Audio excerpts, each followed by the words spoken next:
பயமாக இருக்குடி.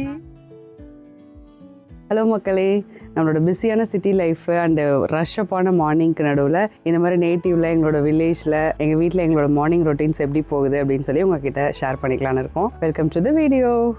First morning வந்து பார்த்திங்கன்னா எங்கள் அத்தை ஒரு ரெஃப்ரெஷிங் டீ கொடுத்துருக்காங்க. செம்பருத்தி டீ, செம்பருத்தி வித் லெமன். ரொம்ப சூப்பராக இருக்கும் இது. நம்ம மார்னிங் எந்திரிக்கும் போது நம்ம தான் சமைக்கணும், நம்ம தான் டீ போடணும் அப்படிங்கிற ரொட்டீனுக்கு நடுவில் காலையில் எந்திரிக்கும் போது இப்படி ஏதாவது ரெஃப்ரெஷ்மெண்ட் ட்ரிங்க் கொடுத்தா அதை விட ஹாப்பி வேறு எதுவுமே இல்லை. ஸோ எங்கள் மார்னிங் இப்படி தான் ஸ்டார்ட் ஆகும் எப்போவுமே. ஏதோ ஒரு ரெஃப்ரெஷ்மெண்ட் ட்ரிங்க்கு இல்லைன்னா டீ காஃபி ஏதோ ஒன்று ஸ்டார்ட் பண்ணுவோம். எங்கள் வீட்டு மொட்டை மாடி வியூ தான் இப்போ நீங்கள் பார்த்துட்ருக்கீங்க. சுற்றி பச்சை பசேல்னு வயல், தென்னை மரம், ரொம்ப ப்ளசண்ட்டாக இருக்கும். காலையில் குருவி சத்தங்கள்லாம் கேட்கும். இதெல்லாம் நம்ம சென்னையில் எக்ஸ்பெக்ட் பண்ண முடியாது. அப்படியே நானும் நிச்சயம் பேசிக்கிட்டே இந்த டீயை குடித்தோம். டீயை குடித்து முடிச்சுட்டு ஒரு பிளான் போட்டிருக்கோம். ஆக்சுவலாக நாங்கள் ஒரு வாக் போவோம். பெருசாக ஹெல்த்திலாம் நினச்சிடாதீங்க. இந்த நேச்சரை வந்துட்டு எக்ஸ்ப்ளோர் பண்ணுறதுக்கு காலையில் ஒரு நல்ல வைப்பாக இருக்கும். ஸோ எங்களோட சேர்ந்து நீங்களும் இன்றைக்கி வீடு, தோட்டம், நேச்சர் எல்லாம் எக்ஸ்ப்ளோர் பண்ணலாம். போக ரெடியாக மக்களே. வீட்டை விட்டு வெளியே வந்தால் ஆடு கட்டியிருக்கு. ஒரு முக்கியமான ஒருத்தரை இன்ட்ரடியூஸ் பண்ணுறோம் உங்களுக்கு. இதுதான் எங்கள் பிரதீக்ஷாவோட குட்டி ஆடு. அவங்க தாத்தா வீட்டிலேருந்து ஆட்டையை போட்டு வந்துச்சு பிரதீக்ஷா. இப்போ வந்து அது வளர்ந்துருச்சு. 2 வருஷம் இருக்குமாடி. 2 வருஷமாக இந்த ஆட்டுக்குட்டி வந்துட்டு பிரதீக்ஷாவோட செல்லம். குட்டியை போட்டுருச்சு. குட்டி ஆடாக இருக்கும்போது அவங்க தாத்தா வீட்டிலேருந்து கார் டிக்கியில் போட்டுட்டு வந்துட்டோம். மாடுங்கள்லாம் அப்படியே காலையில் மாமா போட்ட தீனி ஆசை போட்டுட்டு இருந்தாங்க. அப்படியே நம்ம வந்து வீட்டை தாண்டி வயல் வரப்பில் இறங்கி நடக்க ஆரம்பிச்சிட்டோம். நம்ம மாடியில் நிற்கும்போது போன ஸ்கூல் பஸ்ஸு பிள்ளைங்கள்லாம் ஏற்றிக்கிட்டு பின்னாடி ரிட்டன் போய்கிட்டு இருக்கு. மாமா வந்துட்டு என்ன வீடியோ எடுக்கிறீங்கன்னு கலாய்ச்சிட்டு இருந்தாங்க நம்மளை.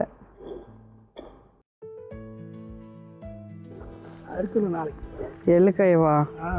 ஆமாம், எல்லாம் இதாகிடுச்சு, படுத்துக்குச்சு.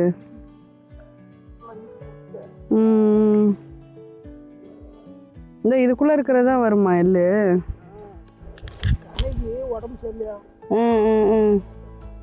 ஆமாம், இதை வெடிச்சோம்னா இங்கே பாரு உள்ள எள்ளு இருக்குது. இதுதான் வெடித்து கொட்டும் போல். இங்கே பாருங்களேன், இதுக்குள்ளே தான் இருக்குது எள்ளு. இப்போ தான் எங்கள் மாமா சொன்னாங்க, இந்த எள்ளுக்காய்க்கு வந்து வயசு வந்து 90 நாள் தானாம்மா. 100 நாள்லேயே வந்து அறுத்துடலாமா. இது வந்து காஞ்சி கொட்டிடும் இந்த எள்ளு எல்லாமே இதுக்குள்ளே இருந்து.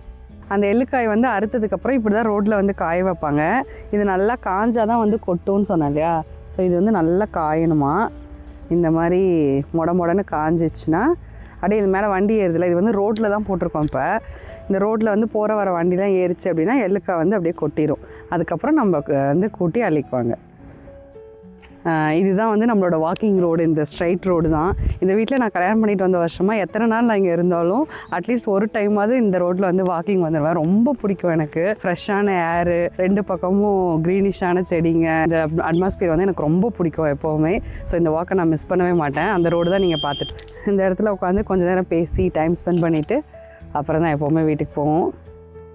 தாத்தா செடி, இந்த பூ உங்களுக்கு தெரியுமா? தாத்தா பூன்னு சொல்லுவோம் நாங்கள் இதை சின்ன வயசில். இப்போ நம்ம வந்து எங்கள் வீட்டில் என்னென்ன செடி எங்கள் அத்தை வச்சு மெயின்டைன் பண்ணுறாங்க, அதாவது யூஸ்ஃபுல்லாக வீட்டுக்கு காய்கறி, பச்சை மிளகா, கத்திரிக்காய், இந்த மாதிரி நிறைய செடிங்க வந்து வச்சு மெயின்டைன் பண்ணிகிட்டு இருக்காங்க. விவசாயத்தை தாண்டி நம்ம டெய்லி ரொட்டீனுக்கு சாப்பாட்டுக்கு தேவையான சின்ன சின்ன ஐட்டம்ஸ்லாம் வச்சு மெயின்டைன் பண்ணிகிட்டு இருக்காங்க. அதை எல்லாத்தையும் உங்ககிட்ட காட்டுறேன். உங்களுக்கு யூஸ்ஃபுல்லாக இருந்தால் நீங்களும் அதை வந்து ஃபாலோ பண்ணுங்கள்.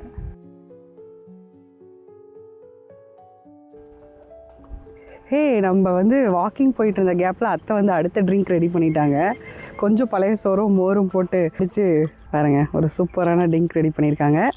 நான் குடிச்சிட்டேன், மாமா கிட்ட கொடுக்க சொல்லியிருக்காங்க. வாங்க போகலாம். மோர்? ஆமாம்மா, மற்ற மோர் தர சொன்னாங்க.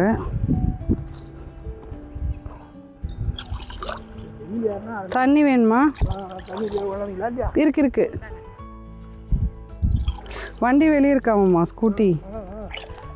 நாங்கள் சதீஷ் சைடு வரைக்கும் அப்படியே போயிட்டு, இது வந்து எங்களோட ஃபேவரட் வண்டி. மிஸ்ஸி கொண்டு வந்தா. பக்கத்துலேயே வந்து ஒரு தம்பி வீடு இருக்குது. இங்கே வந்தால் நமக்கு எப்போவுமே அவனுங்க தான் கம்பெனி. நமக்கு அம்மா வீட்டில் ஒரு கசின் ஸ்குவாட் இருக்க மாதிரி இங்கே வந்து இவனுங்க தான். ஸோ அவனுங்களை பார்க்க தான் இப்போ நம்ம போகிறோம். ஸோ அவங்க வீடு வரைக்கும் ஒரு குட்டி ரோட் ட்ரிப் எங்கள் கூட. வாங்க போகலாம். சின்ன ரோடு தான் இது, சிங்கிள் ரோடு தான். எங்கள் வீட்டை சுற்றி வீடுங்க இருக்காது, பட் அங்கங்கே பக்கத்தில் வந்துட்டு வீடுங்க இருக்கும். சேம் பேட்டர்னில், அதாவது எங்கள் வீட்டை சுற்றி எப்படி வயல் அந்த மாதிரி இருக்கோ அதே மாதிரி ஒவ்வொரு வீடும் அவங்களோட வயல் தோட்டம் வந்துட்டு பக்கத்துலேயே இருக்கும். இவங்கெல்லாம் நாற்று நட்டுக்கிட்டு இருக்காங்க. நம்ம வந்து வீட்டுக்கிட்ட வந்துட்டோம். சதீஷு என்ன பண்ணுறீங்க? சாப்பாடு செய்கிறீங்களா? எங்க சதீஷு? அதுவும் அங்கே ஒரு ரெட் கலர் டிஷர்ட்ல ஃபோனை நோண்டிட்டு இருக்கான் பார்த்தீங்களா, ஆடு மேய்க்கிறேன்னு சொல்லிட்டு. அவன் தான் எங்கள் தம்பி. வாங்க பார்க்கலாம். சித்தப்பா விடிஞ்சு எங்காட்டியும் பொறுப்பாக ஆடு மேய்க்க வந்துட்டேன்னு நினச்சேன். அப்புறம் பார்த்தா ஃபோன் நோண்டிட்டு இருக்கேன். நீ இன்னும் உனக்கு விடியலையா? இன்னும் ப்ரஷ்ஷே பண்ணி முடியலையா?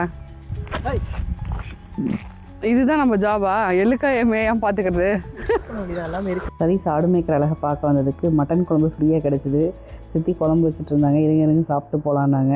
இல்லை, காலையில் நாங்கள் கிளம்பும்போது பிரதீக்ஷா அவங்க அப்பா எல்லோரும் தூங்கிட்டு இருந்தாங்க. இப்போ என்ன பண்ணுறாங்கன்னு தெரில, நாங்கள் போய் பார்க்கணும் அப்படின்னு சொல்லிட்டு மட்டன் குழம்பை பார்சல் வாங்கிட்டு சந்தோஷமாக கிளம்பிட்டோம்.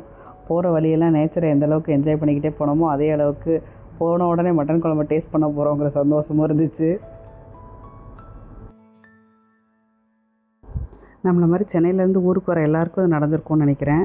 எப்போயுமே நம்ம வீதியில் போகும்போதும் வரும்போதும் நமக்கு தெரிஞ்சவங்க பெரியவங்க எல்லோரும் வாங்க எப்போ வந்தீங்க அப்படிம்பாங்க. நம்மளும் வாங்க நல்லாயிருக்கோம், நீங்கள் எப்படி இருக்கீங்க? நாங்கள் நல்லாயிருக்கோம், இன்றைக்கி வந்தோம், நேற்று வந்தோம் அப்படின்னு பல மாதிரி உளறி கொட்டிக்கிட்டு இருப்போம்.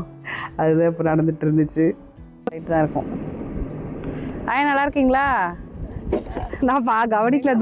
பாட்டி எப்போவுமே நாங்கள் வீட்டுக்கு வந்தால் எங்ககிட்ட வந்து பேசிக்கிட்டு இருப்பாங்க. எங்களை பார்க்க வந்துடுவாங்க.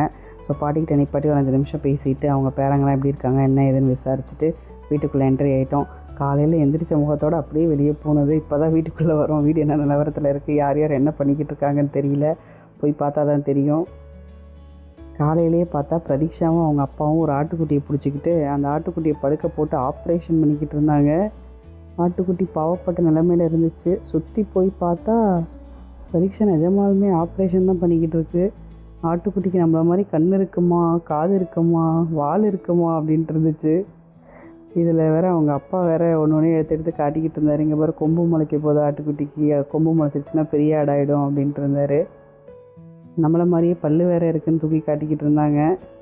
பாவம் அந்த ஆட்டுக்குட்டி இவங்கக்கிட்ட மாட்டிக்கிட்டு முழிக்குது. இல்லை, மாமா வந்து குருவி கூடு கட்டியிருக்கு, வாங்க காட்டுறேன்னு சொல்லி கூட்டிகிட்டு போனாங்க. ஆனால் நாங்கள் போகிறதுக்குள்ளே குருவி பறந்து போயிடுச்சு.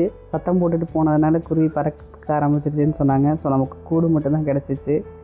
இதுக்கிடையில் தண்ணி எடுத்து விட்டுட்டாங்க வாய்க்காலில் தண்ணி எடுத்து விட்டதை பார்த்தோன்னே எனக்கு ஒரே சந்தோஷம். ரொம்ப நாள் ஆச்சு வாய்க்காலில் குளித்து. சம்மர் குளிச்சுருவோம். இந்த சம்மரும் ஸ்டார்ட் ஆகி இன்றைக்கெலாம் பயங்கரமான வெயில். அதுக்கப்புறம் நம்ம நல்லா ரிலாக்ஸாக தண்ணியில் விளாண்டுக்கிட்டே ஜாலியாக குளிச்சுக்கிட்டு இருந்தோம். செம்ம ஹாப்பியாக இருந்துச்சு தண்ணியில் குளித்தது. அந்த வெயிலுக்கு அதுக்கும் தலையை காய வைப்பில்லைன்னு சொன்னால் அவங்க சித்தப்பா கூட இப்போ தான் ரைடு போயிட்டு வந்துட்டுருக்கு பிரதீக்ஷா. சரி ஓகே, அப்படியாச்சும் வெயில் போய்ட்டு தலை காஞ்சிரும்னு சொல்லி நானும் விட்டுட்டேன். இந்த திருவிழாலெலாம் தோலில் தூக்கி வச்சுப்பாங்களே பெரியவங்க குழந்தைங்களா, அந்த மாதிரி தூக்கி வச்சுக்கிட்டு அவங்க சித்தப்பா எலுமிச்சை மரத்தை பறித்து கொடுத்து விளையாட வச்சுக்கிட்டே இருந்தார்.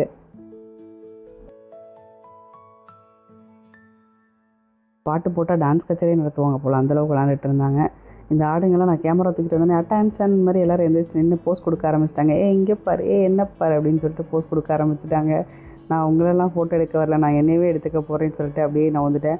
மாடுங்கள்லாம் சுத்தமாக கண்டுக்கவே இல்லை. நீ ஃபோட்டோ எடுத்தாலும் சரி, வீடியோ எடுத்தாலும் சரி, எது வேணாலும் பண்ணிக்கோன்னு சொல்லி அவங்க வேலையை அவங்க பார்த்துக்கிட்டு இருந்தாங்க. ஸோ நம்ம லைட்டாக இல்லை நேச்சர் அப்படியே கேப்சர் பண்ணிப்போம் அப்படின்னு சொல்லிட்டு சுற்றி கேமராவை காட்டிட்டு வந்தாச்சு. நான் ஆல்ரெடி சொன்ன மாதிரி எங்கள் காட்டில் வந்துட்டு எள்ளு போட்டிருக்காங்க. அதுக்கப்புறமா கடலச்செடி நம்ம ஆல்ரெடி பார்த்தோம், கடலச்செடி போட்டிருக்காங்க. அதுக்கப்புறம் மாட்டு தீவனத்துக்காக தட்டெல்லாம் வச்சுருக்காங்க. எங்களோட கேணி மூட்டில் வந்துட்டு ஒரு சப்போட்டா மரம் வச்சுருக்கோம். அந்த சப்போட்டா மரம் வந்து சப்போட்டா மரத்துக்கும் எனக்கும் ஒரு பெரிய ஸ்டோரி இருக்குது. நான் கல்யாணத்துக்கு முன்னாடி இருக்கும் சப்போட்டாவை சீச்சி வேணாமா இப்படி ஸ்மெல் வருதுன்னு சொல்லிட்டு எங்கள் அம்மா சாப்பிட்டுட்டு இருந்தால் கூட 10 அடி தள்ளி ஓடிடுவோம் நானும் என் தங்கச்சியும். ஆனால் கல்யாணத்துக்கு அப்புறம் எங்கள் வீட்டுக்கார அழகாக அந்த தோலெல்லாம் கட் பண்ணி பீஸாக கட் பண்ணி லவ்வோடு கொண்டு வந்து கொடுப்பாரு. அதை சாப்பிட்டு இப்போ நான் சப்போட்டா ஃபேன் ஆகிட்டேன்.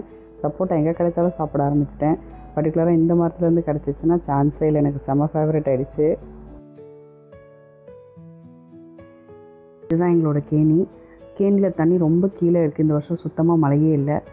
2 வருஷத்துக்கு முன்னாடிலாம் அந்த கேணியோட எட்ஜில் மேலே வந்து தண்ணி அப்படியே நிற்கும், தரையாக நிற்கும். தண்ணி எது கேணி எதுன்னே தெரியாத அளவுக்கு கொஞ்சம் கேர்ஃபுல்லாக தான் அதை கிராஸ் பண்ணியே போகணும் அப்படிங்கிற அளவுக்கு இருக்கும். அப்போல்லாம் எங்கள் ஆத்துக்காரரும் என் தம்பிங்களும் அங்கே நீச்சல் அடிச்சுக்கிட்டு இருப்பாங்க. நம்ம கிணத்துல நீச்சல் அடித்து ஒரு 10-15 வருஷம் ஆச்சுங்க. அதனால் அந்த பக்கமே போகிறதில்ல. அவங்கள குளிக்க விட்டு வேடிக்கை பார்த்து விளாண்டுட்டு அப்படியே வந்துடுறது. இது வந்து கருவேப்பிலை செடி.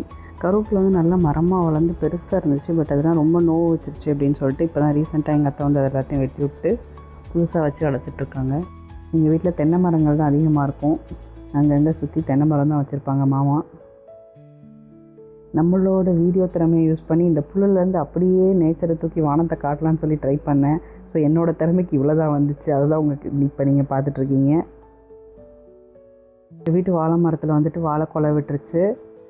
வாழைப்பூவும் கொண்டு மேலே இருக்குது. ஒரு 2-3 வாழை மரம் அப்படியே சுற்றி இருக்குது. அதுக்கடுத்து கரும்பு எக்ஸ்பெரிமெண்ட்டு. இங்கே சென்னையில் வச்ச மாதிரி எங்கள் ஆத்துக்கார் அங்கேயும் கரும்பு வச்சு எக்ஸ்பெரிமெண்ட் பண்ணிக்கிட்டு இருக்காரு. அது வருமா என்னன்னு தெரில, பொறுத்திருந்து தான் பார்க்கணும். இங்கே ஒரு வாழை மரம் இருக்குது. அடுத்து எல்லாரோட ஃபேவரட் மாங்காய். முக்கியமாக எனக்கு ரொம்ப ரொம்ப ரொம்ப ஃபேவரட். எங்கள் ஆத்துக்கார் தான் அந்த மரத்தை வாங்கி வச்சார். இப்போ நிறைய காய் காய்க்க ஆரம்பிச்சிருச்சு. இதுதான் ஃபஸ்ட்டு வருஷம் காய் காய்க்குது. ஸோ ஃபஸ்ட்டு இந்த மாங்காய் ஊறுகாய் போட்டு உங்கள் எல்லாேருக்கும் ரெசிபி ஷேர் பண்ணுறோம். நான் இல்லை, எங்கள் அத்தை. இது வந்து கொய்யா மரம் கொஞ்சம் டல் ஆகிடுச்சு. தென்னை மரத்தில் இளநீ நிறைய இருக்குது. காலையில் வந்தோன்னுமே நாங்கள் இளநீ கட் பண்ணி குடிக்க ஆரம்பிச்சிட்டோம். அதோடய ஷார்ட்ஸ்லாம் நாங்கள் ஆல்ரெடி அப்லோட் பண்ணிட்டோம், பார்த்துக்கோங்க.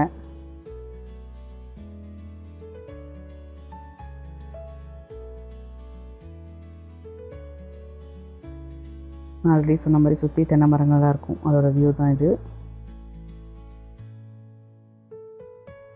மாமா புல் எடுத்துகிட்டு வந்து போட்டிருக்காங்க மாட்டுக்கும் ஆட்டுக்கும். இந்த வீட்டை பற்றி நாங்கள் சொல்லியே ஆகணும். ஆமாம், இது கோழியோட வீடு. எங்கள் ஆத்துக்காரே பார்த்து கட்டினது. இங்கே பாருங்கள், இந்த வீடியோ நான் தான் எடுத்தேன். ஸ்லோ மோஷனில் அந்த கடற்கரையெல்லாம் காட்டுவாங்கள்ல, காதலனும் காதலியும் ஓடி வர மாதிரி. அந்த மாதிரி இந்த கோழி சிக்குன்னு ஓடிட்டு இருந்துச்சு. பார்க்கவே ரொம்ப அழகாக இருந்துச்சு. ஸோ நான் தான் இதை எடுத்தேன். அடுத்து எலும்புச்சை செடி இருக்குது எங்கள் வீட்டில். கத்திரிக்காய் செடியும் இருக்குது. இந்த கத்திரிக்காய் செடி கொஞ்சம் வீக்காக இருந்துச்சு.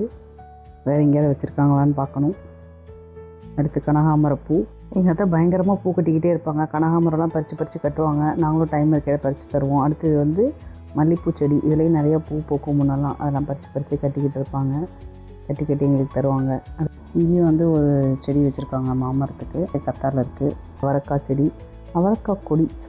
அவரைக்காய் கொடி வந்து ரொம்ப அதிகமாக படர்ந்துச்சு. வீட்டை சுற்றி இருக்க அவரைக்காய் கொடி சின்னதாக தான் வச்சேன். அது ரொம்ப படர்ந்துச்சு அப்படின்னு சொல்லி சொன்னாங்க. ஸோ இதை நாங்கள் காயெல்லாம் எடுத்து ரிலேட்டிவ் வீட்டுக்கு கொடுத்துக்கிட்டு இருக்கோம். சுண்டக்காய் செடி இருக்குது இந்த இடத்துல. பட் நான் அதை கேப்சர் பண்ண மறந்துட்டேன். இது வந்து பப்பாளி மரம் முன்னே வேறு இடத்துல கேணி மூட்டில் இருந்துச்சு. பட் அதை மாற்றி இங்கே என்ட்ரன்ஸில் வச்சுட்டாங்க. இதுவும் நல்லா தான் வந்திருக்கு.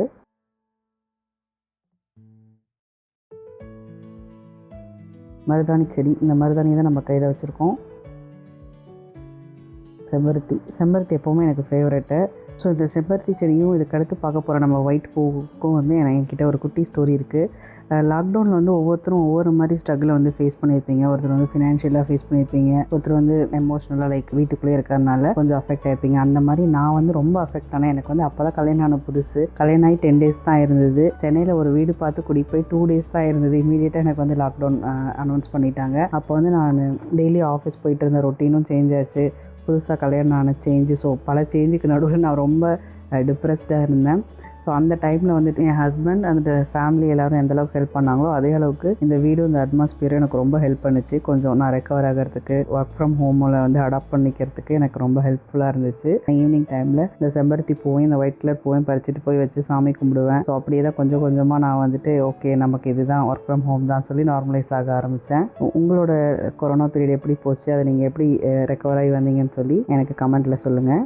இது வந்து பச்சை மிளகா செடி. பட் பச்சை மிளகாயே காணோம், அதெல்லாம் காஞ்சிருச்சு. நான் சொன்னேன்ல அதே மாதிரி கத்திரிக்காய் இங்கே வச்சுருக்காங்க. 2 கத்திரிக்காய் செடி நல்ல ஆரோக்கியமாக நல்லாயிருக்கு.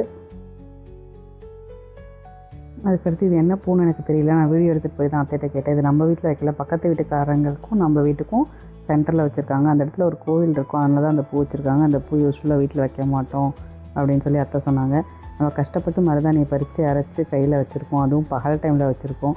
அதை கண்டிப்பாக காட்டியாகணும்ல, அதுக்காக தான் இந்த ஷர்ட்டு. இப்படி ஈவினிங் அடித்து சாப்பாடு சமையல்னு தலை சீவலான்னு சொல்லி வெளியே வந்தேன். என் குழந்தைனாரும் அவங்க வீட்டுக்காரமாவும் கள்ளக்காட்டில் நின்றுட்டு இருந்தாங்க. கள்ளக்காட்டில் நின்றுட்டு என்னடா பண்ணிக்கிட்டு இருக்கீங்க அப்படின்னு சொல்லி கேட்டால், கள்ளக்காட்டில் நிறைய புல்லாம் முளைச்சி கிடக்கு, அதெல்லாம் பறித்தா ஆடு மாடுகளுக்காவது போடலான்னு சொல்லி மாமா சொல்லிக்கிட்டு இருந்தாங்களாம். சரி ஓகே நம்மளே பறிப்போம்னு சொல்லி என் சிங்கப்பூர் குழந்தைனார் களத்தில் இறங்கிட்டார். அவருக்கு துணையாக அவங்க வீட்டு அம்மாவும் நின்றுக்கிட்டு இருந்தாங்க. சரி ஓகே நம்மளும் போவோம்னு சொல்லி கேமராவை தூக்கிட்டு பக்கத்தில் போனால், என்னப்பா புல்லு பிடுங்குறேன்னு சொல்லிட்டு கள்ளச்செடியை பிடுங்கிட்டு இருக்காருன்னு பார்த்தா, நம்ம கேமராவை பார்த்த உடனே கள்ளச்செடி எல்லாத்தையும் பிடுங்கி காதலிக்கு பூங்கொத்து கொடுக்கறதுக்கு பதிலாக கள்ளச்செடியை கொடுக்க ஆரம்பிச்சிட்டாரு. சரி ஓகே கொடுங்கன்னு சொல்லியாச்சு. அதுக்கப்புறம் நான் வந்து ஒரு விளம்பரத்தில் ஒரு டைலாக் வரும், அதை வந்து நான் சொல்லியே அவன் உங்கள் கேமராலன்னு சொல்லி அந்த விளம்பர டைலாக் என்னன்னு யூடியூப்பில் தேடி கண்டுபிடிக்கிறதுக்குள்ளே போதும் ஆயிடுச்சு. ஹட்சனில் ஒரு அம்மா விளம்பரத்துக்கு வந்து சொல்லுமே, அதுதானாம்மா அது. காற்று, இயற்கை, சந்தோஷமான குடும்பம், இந்த வாழ்க்கை தான் எங்களுக்கு ரொம்ப பிடிச்சிருக்கு. அந்த அம்மாவை பீட் பண்ணுற மாதிரி நாங்களும் ஆட் ஷூட் பண்ணுவோன்னு சொல்லி முடிச்சிட்டாங்க டைலாகை. அவங்க சொல்கிறது நிஜம்தாங்க. காற்று, இயற்கை, சந்தோஷமான குடும்பம், அதானே எல்லாம். எங்களோட ஃபேமிலி வீடியோ உங்களுக்கு பிடிச்சிருந்தா லைக் பண்ணுங்கள், சப்ஸ்கிரைப் பண்ணுங்கள், ஷேர் பண்ணுங்கள்.